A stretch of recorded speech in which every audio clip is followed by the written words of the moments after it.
10 रुपए भी दूंगा, आप जय श्री राम बोलिए। তো গাইস আমার মনে হচ্ছে এই গোবর ভক্ত হিন্দুটা তাজা গোবর খেয়ে এসেছে,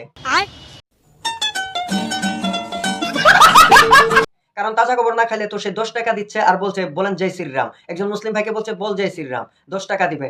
আমার মনে হয় এই ব্লাডি ফুলটা তাজা গোবর খেয়ে এসেছে সত্যি, সেজন্য তার মাথা মতো একদম নষ্ট হয়ে গিয়েছে। তো গাইস এখন আমি আপনাদেরকে আমাদের ইসলামের সৌন্দর্য দেখাচ্ছি, এটাই হচ্ছে আমাদের ইসলামের সৌন্দর্য। আগে ভিডিও ক্লিপটা একটু দেখেন, তারপর আমি কথা বলছি, দেখেন। आपको मैं अल्लाह की मदद ले लेके आता हूँ, टेंशन नहीं लेना।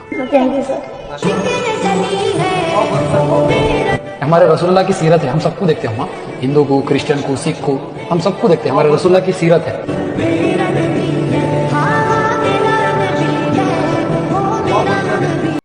তো গাইস আপনারা নিশ্চয়ই দেখতেই পারছেন স্ক্রিনে, এটাই হচ্ছে আমাদের ইসলামের সৌন্দর্য। একজন মুসলিম ভাই, আপনারা সবাই তাকে চিনেন, সে কিন্তু হিন্দু ফ্যামিলিকে হেল্প করছে, একজন হিন্দু ভাইকে, আপনারা নিশ্চয়ই স্ক্রিনে দেখতেই পারছেন।